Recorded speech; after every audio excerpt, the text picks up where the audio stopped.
Mhm.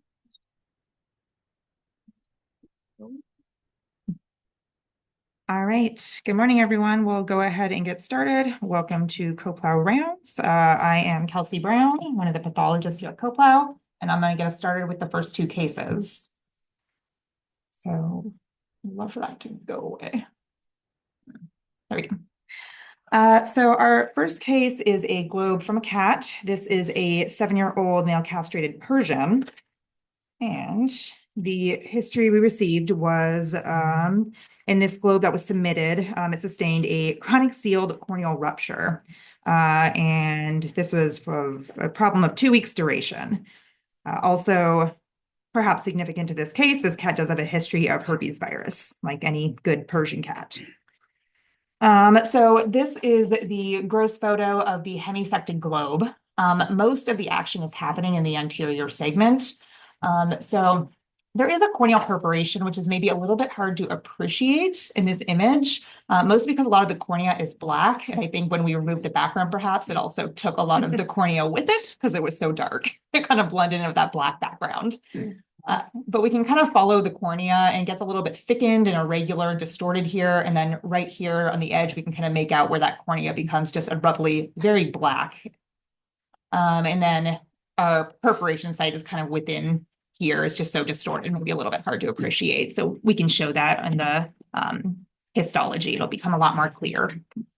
Other things, so here's our iris leaflet. Here's one here. Here's our other. We can see it is kind of coursing towards this abnormal cornea. So we do have prolapse of the iris through this defect right here in the cornea. Otherwise, there's a little bit of tan shmoo in the anterior and posterior chambers. And then if we look at the posterior segment, everything looks pretty unremarkable from gross view. So to histology.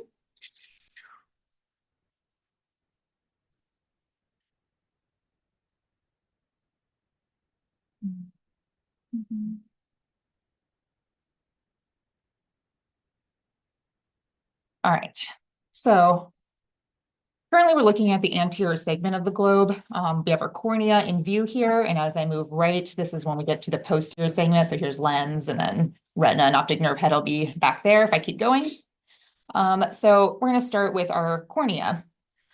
So right now, what I have in view is probably the most normal view of the cornea. There are some subtle changes here. So there is a little bit of vascularization. So it's a little bit hard to make out, but these are all vessels within the stroma, which shouldn't be there, but it's a pretty non-specific finding with anything that annoys the cornea. If I try closing some applications. Is anyone saying the sound is off? No, nobody's complaining. All right. if anyone online thinks the sound is bad, please let us know. Turn this up. Okay. It's gonna go frontals. Okay. Good. Perfect. Hopefully that doesn't come up again.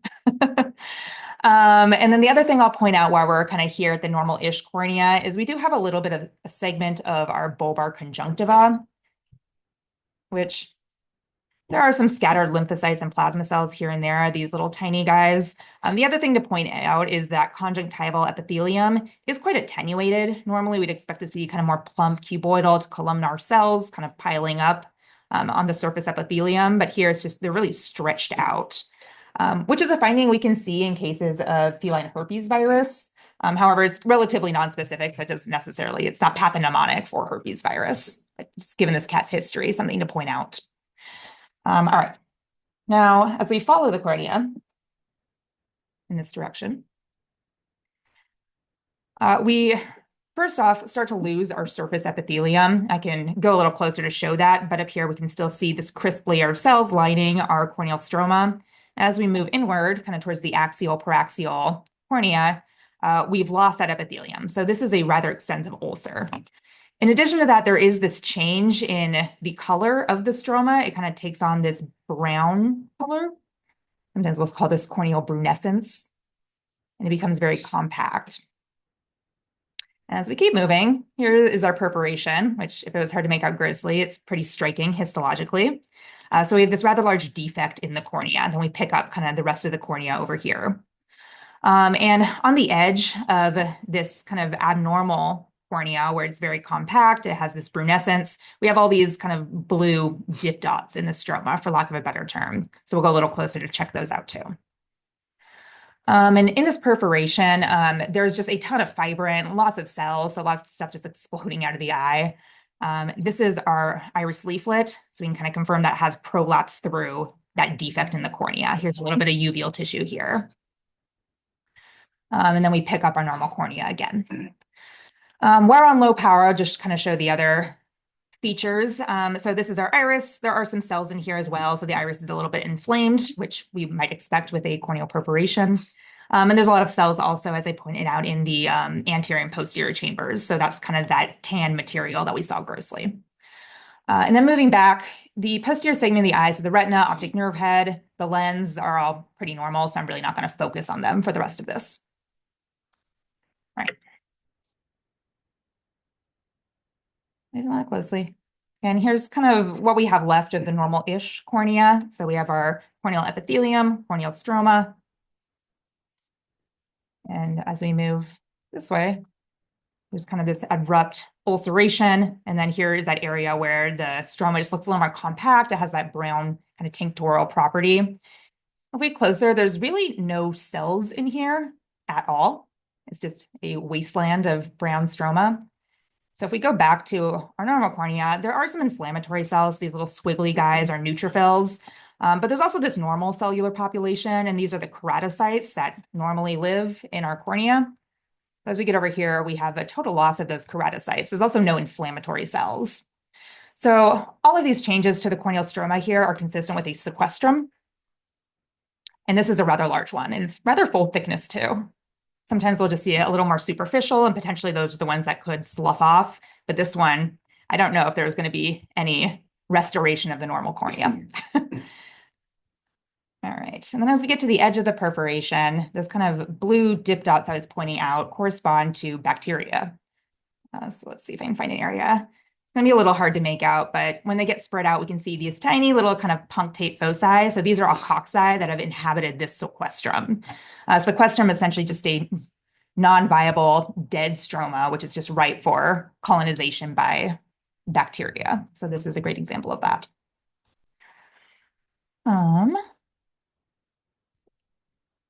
Looking at all this material that's kind of exploding out of our corneal perforation, is all fibrin and neutrophils. So all this pink fibrillar material is fibrin. All these squiggly guys are just fragmented and intact neutrophils. And then somewhere, there we go. Then when we go to the other side of this corneal perforation, back to our normal intact cornea, only other thing I want to point out is that we have this area where the corneal epithelium kind of continues over this little fibrin plug. So it's really attempting to re-epithelialize this defect. I don't think it's going to get there, but I tried. Okay. So this is our iris stroma, and there's just a ton of lymphocytes and plasma cells scattered throughout. So lymphoplasmacytic anterior uveitis, which cats love to do. In this case, we have perhaps a good reason for it. We have this chronic corneal lesion.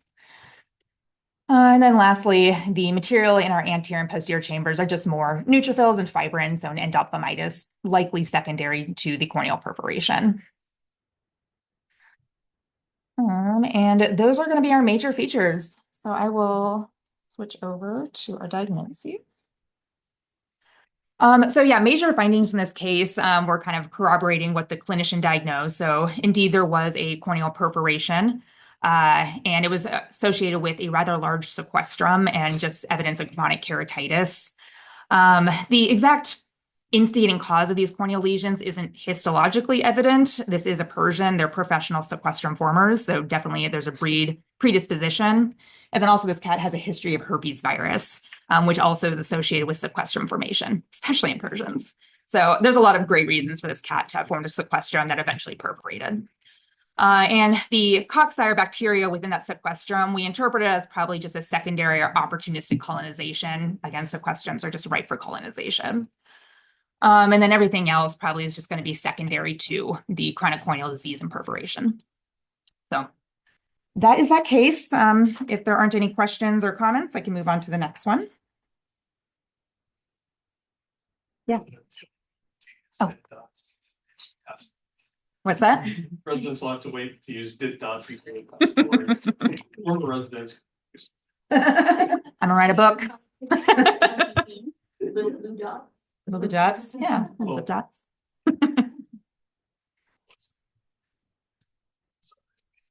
I don't miss those days. I just say cocks, I know. I just say bacteria. We're gonna get bigger and bigger. Organisms. Organisms. I don't even mention Figure that.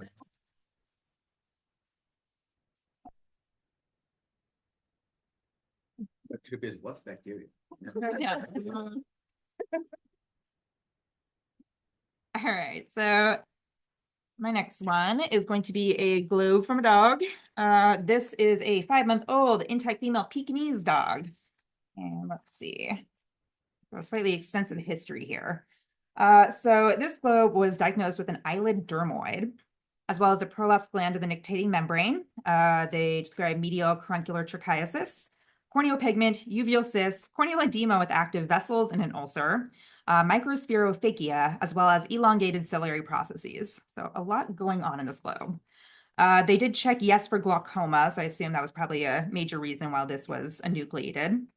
And they said in the contralateral eye, there was a persistent hyaloid artery as well as more corneal pigment. Oh, jeez. I know, a lot going on with this little dog's eyes. Okay, so these are the gross photos of the same eye. We just received one eye, and these are a couple of different angles of that eye. So we transected the lids kind of at the medial and lateral canthus. So this is going to be one eyelid, the dorsal eyelid kind of flop forward. So we can see the cornea here. And then right here is going to be that eyelid dermoid. So we don't really have normal eyelid anymore. It's just been replaced by this haired skin. And we'll look at that more closely. And it's a little hard to make out, but it does kind of transition straight to the cornea here. And then this is going to be the hemi section of that globe. So this is the dermoid right here. It's a little bit hard to make out from this angle. And then looking in the eye, I don't think it's quite captured in this image, but there were some areas of anterior synechia that we described grossly, which I don't know if we can quite see that here. I'll also point out, yes. I'm just saying, because I checked this before, the pupillary margins or the pupils very off center. So there's some degree of correctopia or, misshapen pupillary space. And also, I think you can see some of that anterior synechia through the pupillary space there, those Like these little guys, those maybe. pointy things coming off there. So pay attention to that because we'll come back. Was this the second half or was this do you know? I'm not sure actually. I Because don't there's think no so. lens. Yeah, Oh, the is lens that was part of not, the thing? no, the lens just wasn't well sampled. Okay, So, got it. Never mind. yeah. Okay, and yeah, this here is just a little bubble, probably under the cord or retina. Okay. Yeah, I didn't go back to take these photos, so Right. it sounds like it was kind of annoying to trim this one just because of all the different lesions to try to grab in section. Yeah. So I have 2 slides for this one capturing an array of different lesions. There's a lot going on with this little globe.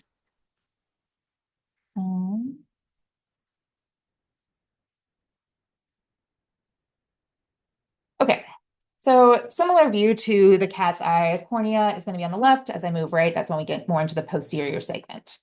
I'm going to start at this side of the cornea, which has our somewhat normal adnexa attached, just to kind of take us through a tour of the normal layers that we would approach.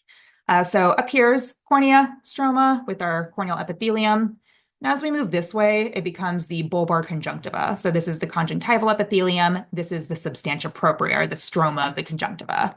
And it's maybe a little bit edematous, so there's just a little more pallor and kind of space between the collagen that makes up that stroma. But everything's relatively accounted for, at least. And as we move away from the eye, then it wraps around and becomes the palpebral conjunctiva here. And then eventually we hit eyelid margin. These are our meibomian glands. And then it becomes haired skin of the eyelid. So these are our little hair follicles, little sebaceous glands. And just while we're here, I'll quickly show the normal epithelium because that becomes relevant later. So here's the conjunctival epithelium of that eyelid. We have these cuboidal kind of columnar epithelium that are stacking up. We have goblet cells. And as we move over to our haired skin, it becomes this stratified squamous keratinizing epithelium. All right. So moving all the way back. Scooch out one more. So if we go to the other side here, where there should be bulbar conjunctiva, it just abruptly becomes haired skin. These are all hair follicles, little sebaceous glands. They zoom in on that surface epithelium. It looks just like haired skin. So we have keratinizing stratified squamous epithelium. And it looks relatively normal as far as haired skin goes. We have normal dermal collagen. There's pretty well differentiated lobules of adipose tissue associated with these hair follicles. And if you weren't aware of kind of the normal anatomy of the adnexa, you'd be none the wiser and say, oh, this is just normal haired skin. But we kind of have a normal for comparison, so we can say that this shouldn't be here. So this is our eyelid or conjunctival dermoid. A dermoid is a korostoma, so it's just normal tissue that's in an abnormal location. And that's exactly what we're seeing here. This looks like normal haired skin, but it shouldn't be here. So kind of a, I don't know, somewhat subtle lesion, but very cool. Then I'm probably gonna switch over to the other slide, which shows our other lesions a little better. But since we have the optic nerve head on this slide, I'll show that really quick. This is our optic nerve head. It's severely atrophied. So this is a very deep cup here, which corroborates the fact this dog had glaucoma. Now I'm gonna switch over to the slide that has the other half of the globe. And here's our dermoid again right here. We have our cornea to the left. And there are a couple of artifacts just to point out and then ignore. So there's a little bit of a few scratches on this slide. So here's one here, this is here, this little thing here. Just go ahead and ignore that going forward. Okay. So actually looking in the globe itself, there are a few lesions. So first one is going to be in our cornea. I'll go a little bit closer, but we have Descemet's membrane right here, and then it abruptly becomes discontinuous, and then we pick it up again. It's a little bit separated from the stroma, which is also an artifact. And there are some pigmented cells associated with that discontinuity. In addition to that, there are these little round foci of tissue that are within the anterior chamber that we'll look at a little more closely. And then moving back, this is the section without optic nerve head, but at the very least, our retina does look rather atrophied. We'll look at that closer as well. Okay. So, starting with our cornea, before I get to that defect in Descemet's membrane, I will point out that there is rather extensive pigmentation of the surface epithelium. So all of this is pigment within the corneal epithelium, which they describe pigmentation clinically as well. So that is going to be the correlate for that. And just by virtue of it being a Pekingese, that could be why we're seeing that. Brachycephalic dogs love to develop pigmentary keratopathy or pigmentary keratitis. And then moving on to this defect in Descemet's membrane. Here it is a little bit more closely. This is Descemet's membrane, corneal endothelium, and then abruptly it becomes discontinuous and we pick it up again over here. And maybe there's a little tendril of Descemet's that's trying to kind of cover this gap. The stroma adjacent to this break in Descemet's membrane is also a little bit atypical for the normal corneal stroma. It's a lot more dense. There's kind of this disorganized collagen. So we have replacement of the normal corneal stroma with fibrous tissue. And then when we move back to these little cute round foci, they look somewhat like the iris adjacent to it. So in the middle of these little round pieces of tissue, the stroma looks somewhat like the iris stroma, and it's also surrounded or lined by a single layer of pigmented cells, just like the melanocytes lining the iris. So this is what we see with persistent pupillary membranes. Here's another right here, which technically are more like kind of a web or a strand of uveal tissue. We usually catch them more in cross section, so they just look like these cute little round pieces of uveal tissue. And these are kind of, if you use your imaginoscope, coursing towards this defect in Descemet's membrane. So likely this is going to be the correlate to the anterior synechia that was described grossly. And we also have a little bit of pigmented tissue entrapped within this fibrous tissue, which also corroborates that probably uveal tissue was contacting this and causing that anterior synechia. So this break in Descemet's membrane could be interpreted in a couple different ways. We see this in a lot of young animal globes, and it's left us to grapple if this is a traumatic lesion. So was there a traumatic break in desmes and then anterior synechia, or is it a congenital defect?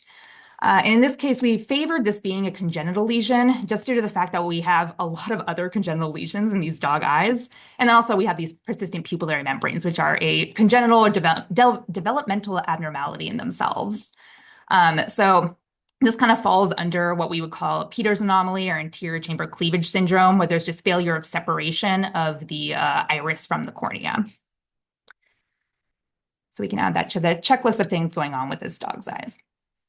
And then, here we go, condenser on. Looking at the termination of desmes membrane, this is our iridocorneal angle, and we should be able to see pectinate ligaments, a ciliary cleft, trabecular meshwork that all kind of forms a nice normal open angle for aqueous to drain out of. In this case, the termination of desmes membrane is kind of just contacting this mesenchymal tissue, and there's no distinct ciliary cleft, trabecular meshwork, pectinate ligaments. There's kind of this little clear cleft here, which is artifact. So these tissues just became artifactually separated during processing. We can't really make out any other structures of this drainage angle. And I'll go to the other side to show that too. Again, a little bit of artifact to look through. So this right here is also an artifact. But similarly, we just don't have those normal structures that make our drainage angle. So given the age of this dog and the appearance of these angles, this is all consistent with the anterior segment dysgenesis, for which we also have other reasons that this anterior segment did not form correctly. And this is probably going to be the cause for this dog's glaucoma. So we have a congenital glaucoma. And then if that's not enough, one last lesion to look at, and we'll be done with this eye. And that's our retina. So this dog does have glaucoma, which is going to contribute to some degree of retinal atrophy. But in addition to that, there's really no discernible retinal layers, and they're super jumbled. So we do have some cells in here like, oh, could this be the inner nuclear layer, outer nuclear layer? It's really hard to tell. And we have these areas where they form these really distinct rosettes kind of throughout multiple different parts of the retina or layers of the retina. Let's see if we can find a couple of other areas. So like, I don't know what's happening here. A couple others. Here's a couple. Here's a really nice rosette, one right here. So the appearance of the retina, these kind of rosettes, this jumbling of the layers are going to be consistent with retinal dysplasia. So If you go peripherally to the other hand, there's over here, no, the other. yep, peripherally to this end. Yeah. Okay. There's There's some cute something. cute looking rosettes are more obviously. Yeah. Oh yeah, there you go. Okay. Or nuclear dense. Mm-hmm. So this one, we kind of have, some sort of nuclear layer here. Trying its best. Trying to do something. And again, we just have this really atypical rosette that's being formed. And then only other thing, I guess, since I'm here, is there were some areas of choroidal necrosis too, with some neutrophils scattered around, which we interpreted to be a ischemic lesion associated with glaucoma. There wasn't anything that looked infectious. There was no inflammation elsewhere in this globe. So that was our interpretation for that. Okay, I think I have captured everything in this globe, so I'm going to move on to the diagnoses. A lot going on here. So here is everything happening. So there was a dermoid. We had changes in desmes membrane, the corneal stroma, that made us suspicious of Peters anomaly or anterior chamber cleavage syndrome, anterior segment dysgenesis causing glaucoma, and then retinal dysplasia. So a lot of congenital issues in this globe. It sounds like the other globe also had some congenital changes as well. So, what's that? Is the dermoid ranked #1? Can you repeat that? The question was, why is the dermoid ranked #1? So in this case, we typically will rank things kind of going from anterior to posterior, unless there's kind of one lesion that's like the overarching issue, I guess. So if a dog has, blastomycosis, we'd put that as #1. But in this case, it's just a constellation of congenital lesions. So we just ranked it more going anterior to posterior. Just bring that up because it's the opposite. Mm-hmm. Can you repeat that? He's just bringing it up because he says the opposite of what they do with the SVM's biopsy department. Or Yeah, biopsy service. We're weird. Mm-hmm. We do a lot of that Unique, for our that's a good clients one. because they're used to seeing things or reading reports in a certain way. And, Also, we tend to or put, tailoring. we also tend to put gross observations first, and dermoid is obvious grossly, so. Mhm. Mhm. That's fair. But it becomes confusing when I'm reviewing Yes. Brent's house as to what to rank something. Fair. This one's kind of, so I feel like we have a lot of, we see a decent number of congenital anterior problems, Mhm. and it's a little bit, it's more rare to see retinal lesions as well. Yeah. That aren't due to glaucoma, so this one's, Mhm. and I think generally speaking, that's a little bit rarer, even in humans as well, to Mhm. have like retinal dysplasia in addition to anterior segment issues. Yeah, we see a lot of those, that combination when you have those more complex syndromes like Coplow anomaly or, you know, those named, Mhm. sometimes usually breed-related ones. What was the breed of this one again? Pekingese. Pekingese, Yeah. yeah. Pekingese eye anomaly. I don't know. We're gonna make Yeah. something out of it. I like that. All right, I will hand the mic over to Dr. Shaw.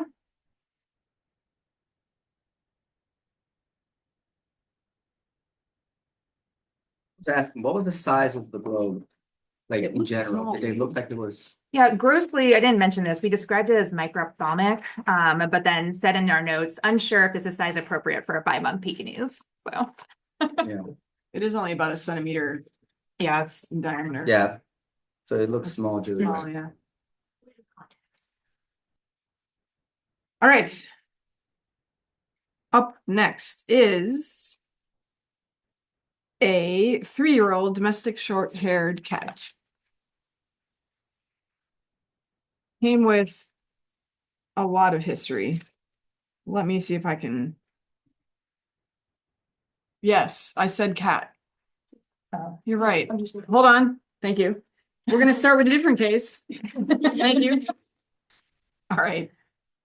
Okay, sorry. You This understand. is a 12-year-old Labrador Retriever. Let's see here.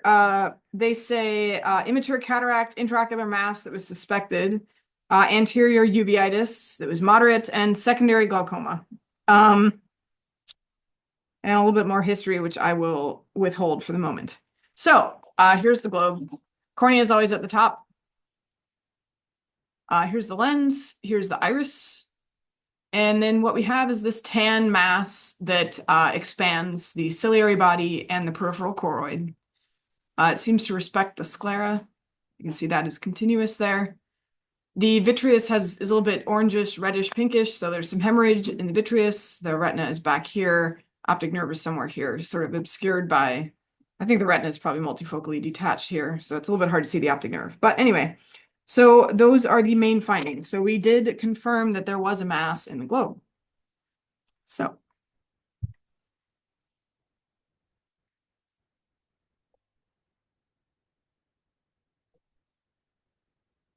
did that. Right. Let's go through it again. Look like just.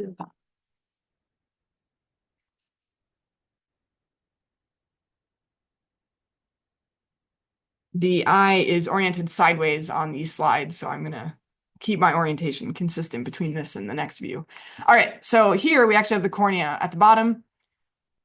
As we follow it around, there's iris and ciliary body on that side looking pretty normal. The retina is detached artifactually at least. Well, it's detached. I'm not sure if it's artifactual here. There's our optic nerve, retina on this side. Coming around, we're seeing that the mass there. And so here is the iris leaflet on this side of the eye. So we have a mass that's very dark purple in some areas, and it's very pink in others, or light pink.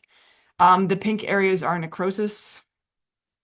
And then the more purple areas are hypercellular areas. So we're going to find out whether this mass, or what sort of cells are making up this mass.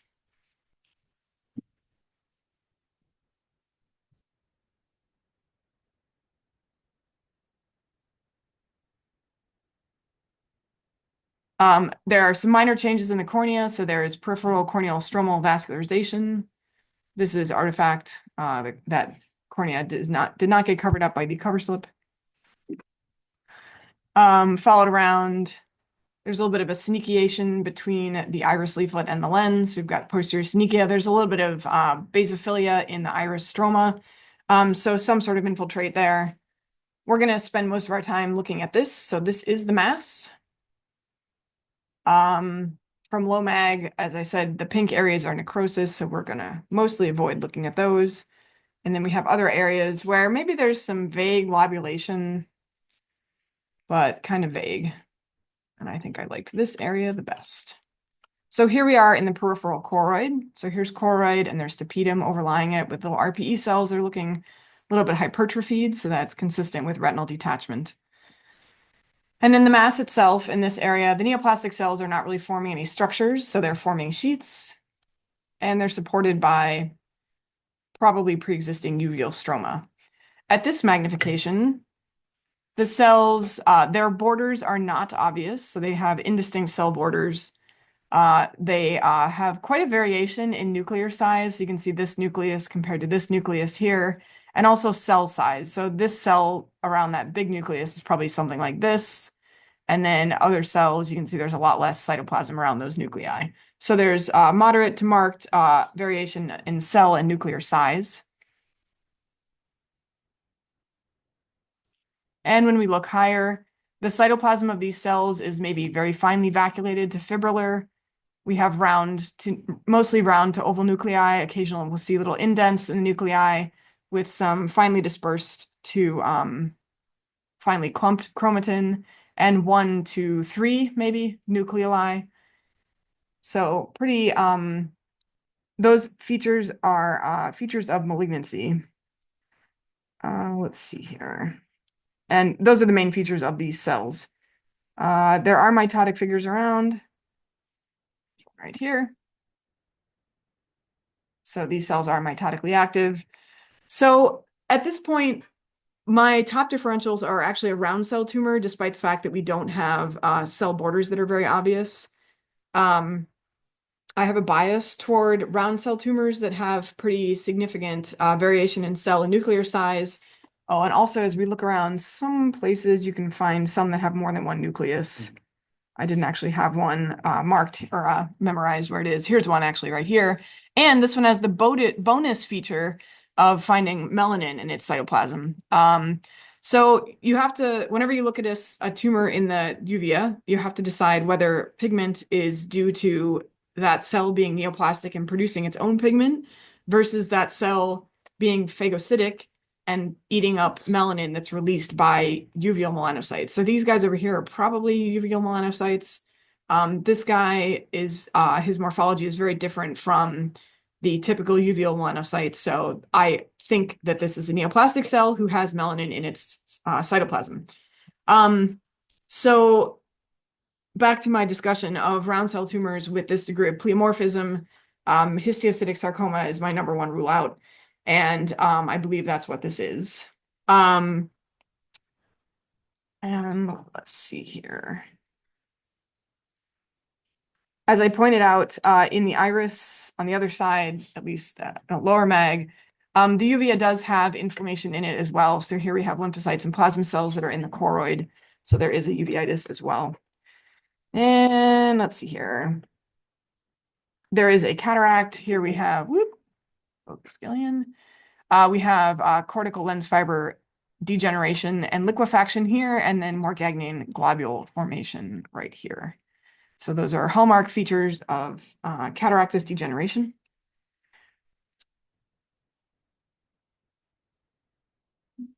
Here, the retina is detached. On this side, there are very few ganglion cells remaining, and the internuclear layer is also atrophied. So mostly what we have remaining here is the outer nuclear layer. Here's an area of full thickness retinal atrophy that's very close to the optic nerve head. The optic nerve head itself is very busy and it's atrophied. And also we have a bunch of Gitter cells around. So Gitter cells are the glial cells that come to clean up when neural tissue undergoes necrosis. So this is consistent with optic nerve head necrosis and malacia, which is consistent or due to elevated IOP. And the retina on this side is looking a little bit better. We have some ganglion cells remaining. Here's our internuclear layer and our outer nuclear layer. Okay, so those are the main features of this globe. And as I said, my main differential for a tumor with this morphology and pleomorphism is histiocytic sarcoma, which I proposed. And let's see here. The extra history that I didn't give you was this dog had a 1-week history of coughing and recent ocular redness. So basically coughing began, redness began of the eye.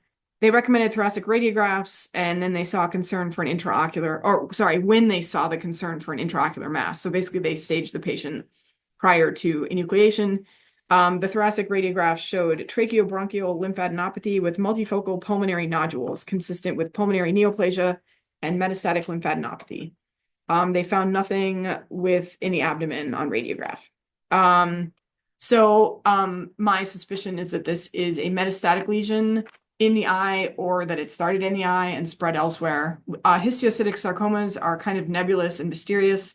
We don't really know where they start when we see them in the eye. What we do know is that once diagnosed in the eye, there is a very short survival time of about 3 months. And sometimes we make the diagnosis in the eye when they haven't staged the patient or found anything, and then we get the history shortly after that the patient went downhill and was euthanized. So unfortunately, this is a pretty bad prognosis for this patient. And obviously this patient already has pulmonary stuff going on. So Maria was asking about differentiating, if we would recommend differentiating from a malignant melanoma with IHC in this case. you certainly Or similar could. cases. In my experience, malignant melanomas just don't have this degree of pleomorphism. Mhm. Yes, can they? Yes, they can. But more often than not, pleomorphic tumors like this are going to be histiocytic sarcoma and not melanomas. Yeah. But also Maria is correct that that scenario of finding ourselves trying to differentiate a histiocytic sarcoma from a malignant melanoma is not uncommon. So it will be the main differential, but I agree with Gilliam with that's degree of cellular pleomorphism with nucleated cells and distribution also. I would definitely favor histiocytic sarcoma. yeah. Cool. All right. Any other questions? Dr. D also said it's a good breed for histiocytic sarcoma. It is. It was a Labrador Retriever, if you don't remember. Yeah, so labs definitely up there with the number of our breeds that are affected in our database, at least. Okay, so cool. Moving on. So maybe you can figure out why that kind of got those confused. Yeah. Anyway, so back to our 3-year-old cat. So this cat has quite an extensive history. Let's see here. They diagnosed uveitis in both eyes, chorioretinal lesions in the right eye, which is the other one, chronic presumed panuveitis in this eye, and secondary glaucoma in this eye. So that is the history that we got. So this is a cat. Cornea is at the top. Iris is here. One of the iris leaflets is kind of smashed up against the cornea there. Here's another iris leaflet that's kind of wrapping around, almost iris Bombay-like. We have a little bit of pink stuff around, so that's some hemorrhage.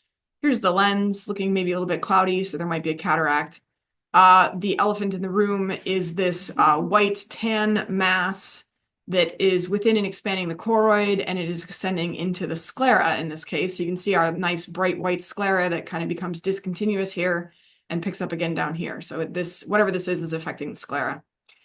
Inside the eye, we have this, which is the detached retina. So what we're actually seeing is the subretinal space with some cloudy material, kind of proteinaceous gel or liquid in there. And then there's some more stuff that's up against the choroid, the exposed choroid there. So those are the main gross findings of this eye. Let's look at this.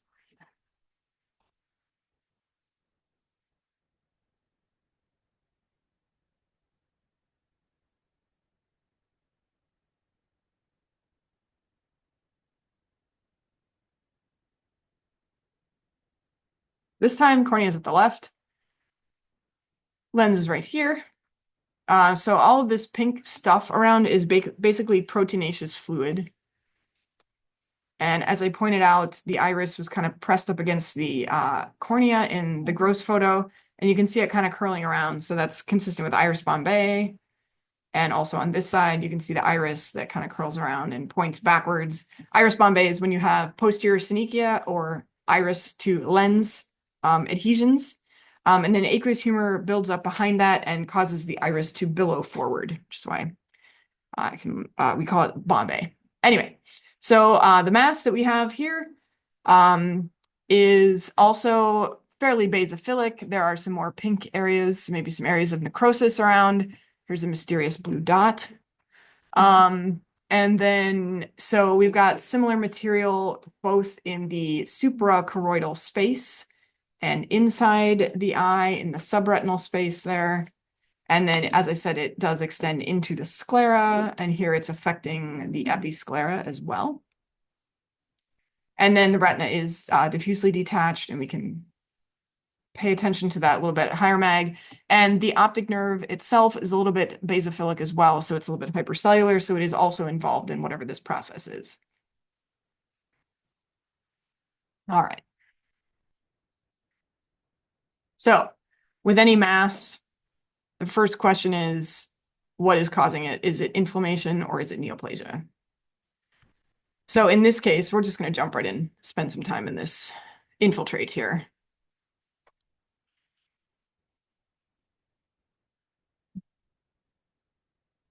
So from a lower mag, we can start to appreciate that this is a heterogeneous population. And when we get higher mag, it'll become more obvious. So what we have is tons and tons of neutrophils and tons of these guys. And those are macrophages. And oh my gosh, who's that? And who's that? So let's go higher mag again. We didn't use sound for organisms. Yeah. Just a mitotic feeder one. Yeah. So this mixed inflammation of neutrophils and macrophages is consistent with pyogranulomatous inflammation. And then we have a nice cause for the pyogranulomatous inflammation in this case. We have yeasty beasties. So, and I believe they're undergoing some broad-based budding, maybe. Mm-hmm. So that should make us think of something. Yeast that are undergoing broad-based budding, and they're fairly large. That is consistent with, well, most suggestive of blastomycosis. So blastomyces. I think I was pointing out more broad-based budding down in this area. But Where's this sketch from? Sorry. interestingly enough, it's from Vermont. Okay. Because I had the same thought. Anyway, so these are areas of necrosis. So Vermont is not a typical area for blastomycosis, in my experience. Yeah. I don't know. Over the Yeah, I don't know if map of blast, I guess. yeah, I don't know if this cat has a travel history either. So this is blastomycosis. These are areas of necrosis. We don't need to find the broad-based budding in this area because I already found one earlier. So this does affect the sclera, it affects the uvea and the intraocular chambers. So we basically have a pyogranulomatous panophthalmitis and endophthalmitis to a certain extent. The retina is detached, atrophied, and multifocally necrotic. There is inflammation with yeasty beasties in the optic nerve. They don't seem to extend to the very end of the optic nerve or the surgical margin of the optic nerve, but there's at least one yeast right here, maybe one right there. So it's kind of pretty extensive. So this cat has lesions in its other eye and chorioretinal lesions. Oops, sorry, that's really annoying. I do that. Okay. So chances are this lesion is associated with a systemic fungal infection. And then chances are sort of along with that what's happening here is also happening in the other eye. So we recommend confirming that with some sort of clinical test. With cats, there's often, they do a urine antigen test for blastomycosis. Generally speaking, blastomycosis in cats is much rarer than it is in dogs. There's some nifty figure for percentage of cats that are affected, dogs are affected, and humans that are affected in any given area. And I can't remember exactly how that works, but basically for blasto, cats are very rarely affected. I think that's probably because they're not as likely to be out schnoofling in the dirt, where the yeasty beast, where the fungal elements live. They're not yeasty beasties in the environment. So also it's basically impossible to actually identify fungus histologically, in my opinion. The morphology of these is consistent with blasto, so probably that's what it is, but we don't, can't really tell that histologically. Some of these guys were really big, and when I was looking around, I was thinking like, man, they're big. Like, could this possibly be coccidioides? But I didn't find any endosporulation, and I found the broad-based budding. So chances are it's not coccidioides.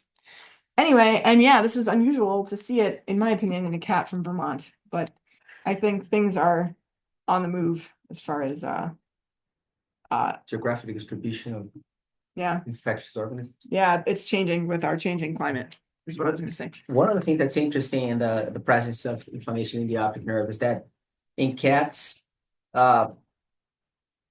it has been described that blastomycosis and some other, well, let's leave it at blastomycosis.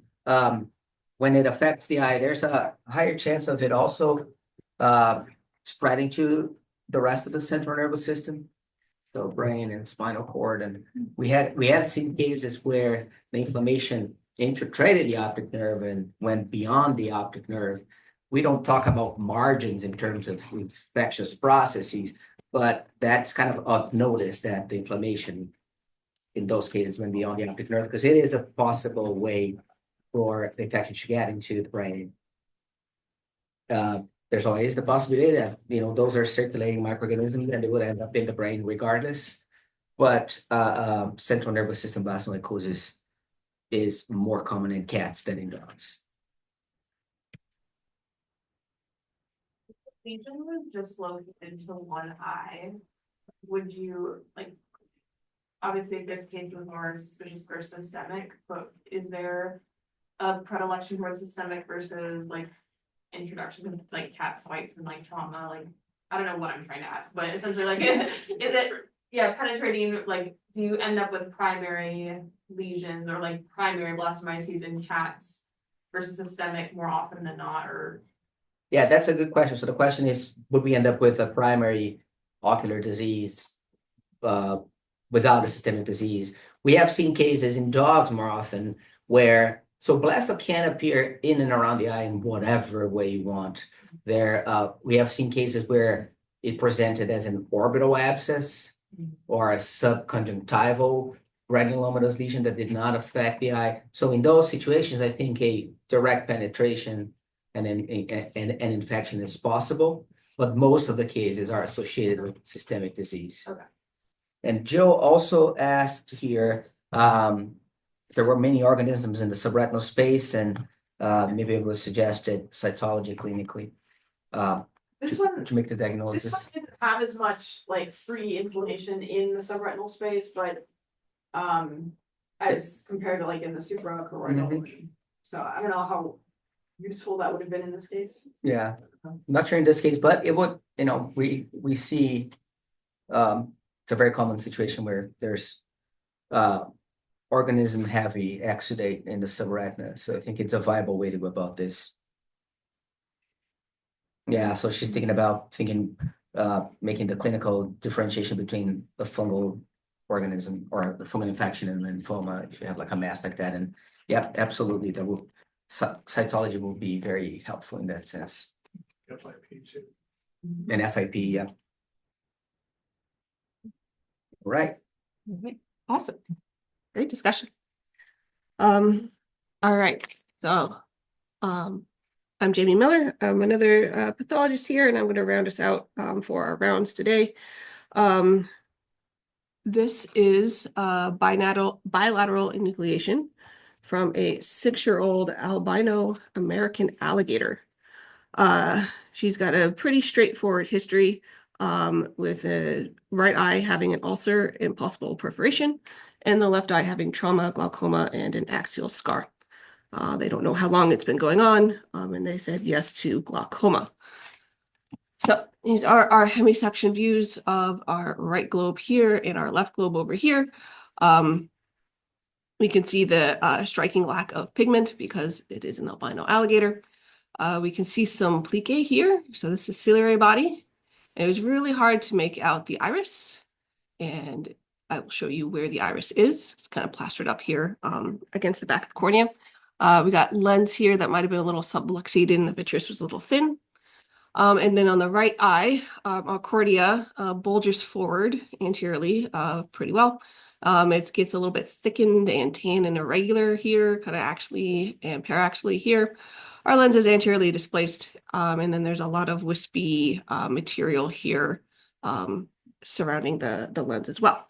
Before we move, I think it will be interesting to point out the differences between a blue-eyed animal, or we see dogs and cats more often than an actual albino individual, right? Albinism, there's no melanin, so everything is white, like we're seeing here. With blue-eyed animals, they have that, there are huskies that, if you look at their irises, they really look super white like this, but there's always melanin on the iris, on the ciliary body pigment, on the iris pigment, the ciliary body pigment, and on the retinal pigmented epithelium. So they're not truly albino, like this fella right here. And then I will also point out that it has scleral cartilage here in the back, which is normal for these guys. All right. So, all right. So I'm going to start with the left eye. See if I can get a little bit. It's going to be a little bit hard to do this here because it's a big slide, but I think it'll give a better view here. So, all right, so here is our lens. This is actually ciliary body plique. We got some here, got a little bit here, and then kind of extending forward and lining the back of the cornea here. This is iris. Got a little bit of eosinophilic material in what's left of the anterior chamber. But for the most part, the iris is plastered on the back of the cornea. So here's our lens. Again, cartilage in the back, and we have this super big cup in our optic nerve, so confirming glaucomatous lesions in the optic nerve as well. And our retina, it looks detached.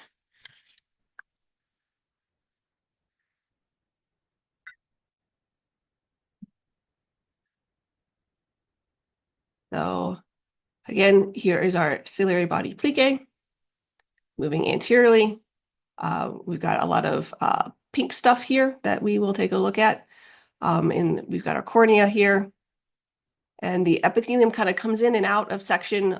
Most of it seemed to maybe be artifactually absent. There wasn't a whole lot of reaction to it.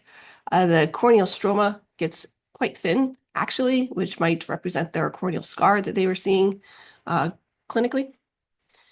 And then again, here's this side where we've got iris leaflet here, a little bit of what's left of the anterior chamber with a lot of eosinophilic material and some hemorrhage. And coming back around, here's our bulbar conjunctiva and a little bit of ciliary body plique. Let's see. We've got lens here, and then our retina, scleral cartilage, and that deep cup in our optic nerve angliosis. All right, so moving back towards the front.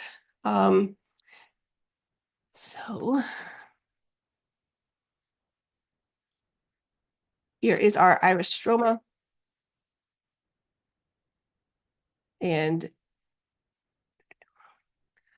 we've got blood vessels with our nucleated red blood cells, which is common in our reptile species.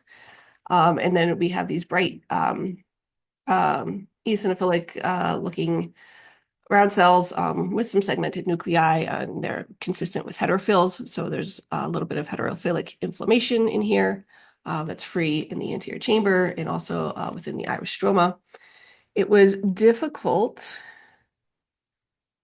to identify Descemet's membrane because it's usually very thin in these guys. There are some regions where there's a little bit of hypereosinophilia. And it's going to be a little bit hard to point out. So about here is Descemet's membrane. Go one higher. And I can go one higher.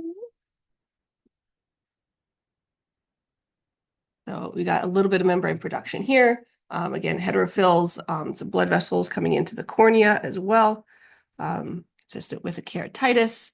We've got anterior uveitis as well. And the descemet's membrane kind of comes in and out.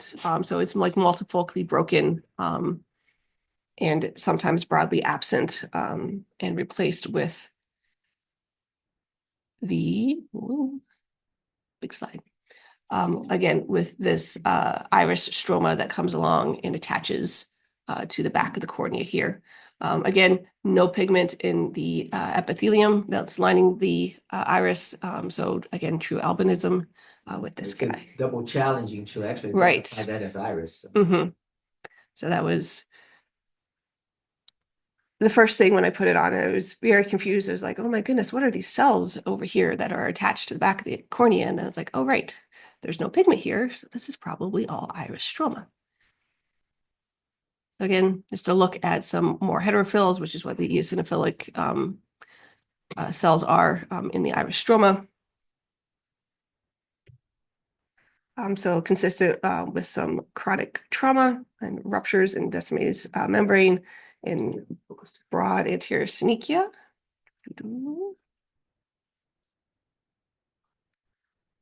There's also some cataractus change in the lens here.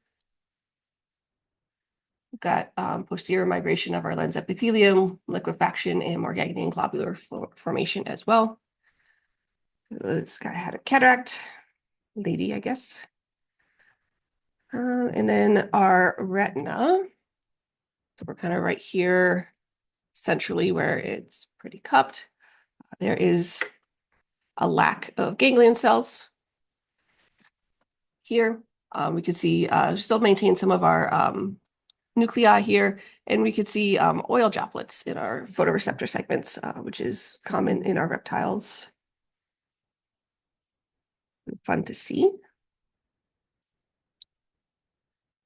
And then again, very large cup and gliosis in the optic nerve here. So chronic glaucoma there as well. I'm going to go ahead and show the right eye. That again was a little bit similar with a few extra fun features. Right, so again, subgross here. We've got our lens that's anteriorly displaced. Here's our ciliary body. And again, we kind of lose where the iris is because it's plastered against the back of the cornea. And somewhere in here, we start to lose our corneal definition, and we'll look at that closely. And we can see bright hypereosinophilic material on top of the cornea. And then coming back around, ciliary body here. And we can see a lot of purple schmoo in the posterior chamber and in the vitreous with some hemorrhage. And again, retinal detachment, scleral cartilage in a pretty big cup in the optic nerve. So while you get a sense there, Veronica asked here if doing a PAS stain will be helpful to identify Descemet's membrane. Why? And I said absolutely yes. Absolutely. And We are, and I comment on our addiction to PAS. To a certain point, we love ordering PASs, special stains that stain basement membranes. We haven't done this one, right? Just yes, I did one for rounds, and I will show that to you momentarily. our addiction is confirmed. Yes. So similar to the left eye, we have corneal stroma here. We got the epithelium stroma. And again, our iris epithelium, iris stroma is plastered on the back of our cornea. And I think it was a little bit more obvious to see Descemet's membrane on this side. Woo, I don't knock the stage. So we can see it travel along here. And again, it's just kind of multifocally discontinuous. That's interesting, like almost like moth-eaten, like we're broken, but yeah. And then we'll have like larger gaps where it just goes away. And then this was the globe that they thought might have perforated clinically. And if we follow this along, we start to maybe lose our definition of what is actually cornea stroma, and that is replaced by lot of eosinophilic cellular debris, lots of heterophils, and just to use a technical term, shmoo. Oh, okay. And there's bacteria and fungus superficially. And otherwise, let me briefly, oh, one last thing. Pardon? Fungus or water mold? Fungus or water mold? That's a good question. I think they looked like fungal hyphae, but wasn't super important for they were all superficial. In this case, we also have curling of the lens capsule and lens capsule rupture. And then all the cells in here were inflammatory cells, fibrin and stuff. So an endophthalmitis to go along with it. And then real briefly to show that PAS stain, kind of in that same region.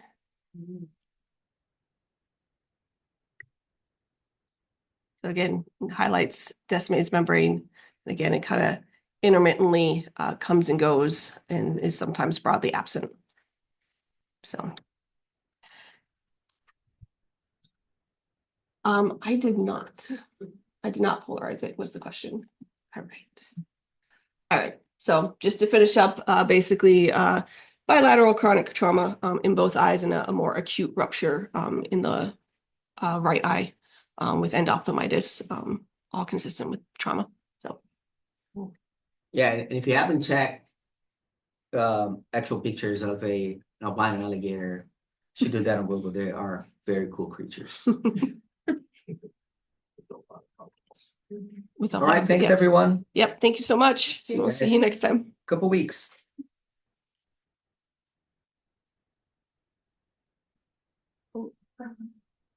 Oh.